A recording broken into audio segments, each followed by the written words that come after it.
All right, ladies and gentlemen, welcome back to the channel. Before I get into it, if you enjoy it, hit that like button, hit that subscribe button. I got a whole bunch of goodies down in the bio. You can join my membership, you can join my Discord, you can follow my socials. But anyways, let's get into today's video. Very unfortunate news coming about 2 hours ago. Coach Stephen Silas suggested that Wood probably will remain sidelined for a while. He said he's still walking with a limp. He's doing some very, very light movement, but Silas said it's still going to be a while from him. So they haven't ruled him out or anything, but I would definitely say, I don't see him playing next week. And it's really, really unfortunate, as I'm sure we're all aware. We've lost 7 straight games. It's not fun one bit. Our next couple of games, we play the Mavs on Friday, then the Pacers, Bulls, Cavs, Raptors, Grizzlies, which kind of, that's the end of our February schedule. We haven't won a basketball game since February 4th, which was 2 weeks ago on the dot, man. It's not fun, and it's not fun one bit, but Last night was brutal for the first half, man. It was absolutely brutal for the first half. I couldn't even believe it. John Wall had 2 points. We were down by 26, 25 points. It was absolutely disgusting. John Wall finally got it going in the second half. He ended up dropping about 26 points in the second half. What really stood out to me last night was that John Wall is an elite passer. We've kind of known that, but I think you could say he is a better passer than he is a shooter. The thing about, or scorer, I should say, the thing about John Wall, which is unfortunate, he's not great at getting fouled. And that's kind of the big thing, is if John Wall was almost like a James Harden with getting fouled, he would be, this dude would be scoring a bunch of points. But still 28-7, nonetheless, great night from John Wall, especially in the second half. He had a very, very, very, very, very, very, very costly missed free throw at the end of the game. But I'm going to cut him some slack because I haven't talked about Eric Gordon yet, and I have to save my anger for Eric Gordon. So, really quickly, Jae'Sean Tate, oh my God.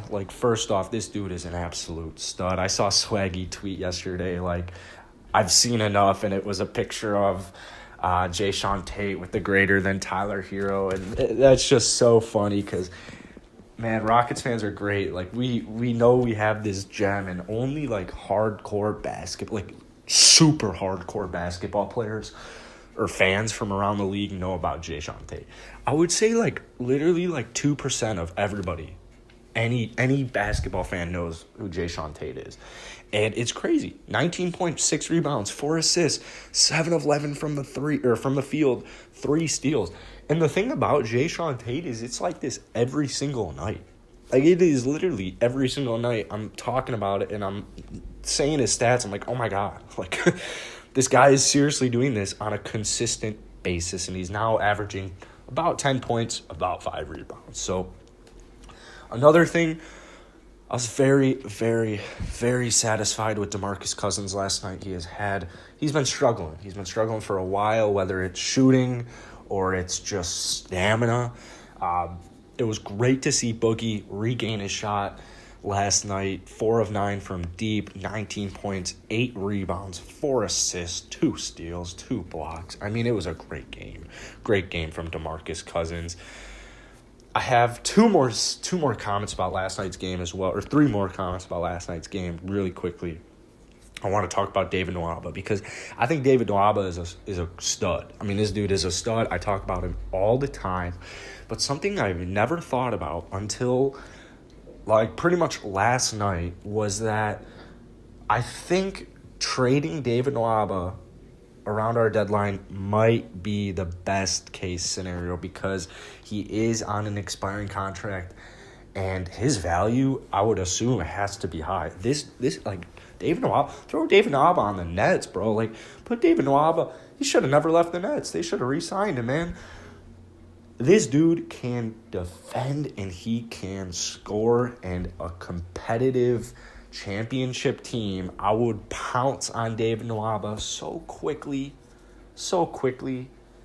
I'll just give us a draft pick, and I'm sure the Rockets would at least at least engage in talks with them. Second off, this is kind of about Coach Stephen Silas, because I get a lot of comments about, my thoughts on Stephen Silas, and I would say through, 30 games, 28 games, however many we've played, I would say he's done a tolerable job, no doubt. It's a weird season, just even excluding the Harden drama. Like, it's just a weird season with all the trades, trading away Russ beforehand.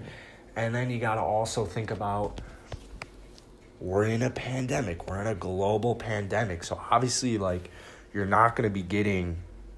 It's not going to be the same. But one thing my biggest issue with Coach Stephen Silas so far is that Ben McLemore, a couple of weeks ago, was playing good basketball. This dude was scoring the ball. He was playing good basketball.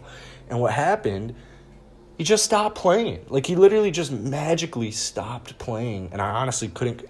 And so what happened is, since he stopped playing for a handful of games, whenever he's in now, it's 5 of 12. It's 1 of 7. It's just cold streaks. And I feel so bad because I don't want people to get mad at Ben McLemore specifically for this cold stretch, because he was hot 2 weeks ago. And then just magically, out of thin air, the dude stopped playing. So, kind of monitoring the whole, just everything with the Rockets right now, because Wood's been out. That kind of frustrates me. I don't know if other people feel that way, but that's just kind of something I've been picking up on and noticing. Lastly, Eric Gordon. I don't really know what to say. Honestly, I feel like I don't even know. What's tough is Eric Gordon made some really, he made 2 really questionable calls at the end of the game last night, and they could have changed the end of the game. So I actually I don't even think I'm going to talk about it, because I don't think people like when I bash Eric Gordon. But it's he's on a 4-year deal. He's 32 years old. Anyways, that's going to be it for today, man. I hope you guys enjoyed today's Rockets video. Man, it's tough, but I think I'm going to watch this game again, this second half again, and at least, be a little bit happy. Thank God the ending wasn't just catastrophic, how it was looking like it was going to be, especially throw us on prime time against, a possible MVP in Joel Embiid, and it's not that pretty. So, like I said, I hope you guys enjoyed today's video, man. Hit that sub button, hit that like button. It helps out the algorithm a whole lot, and I'll see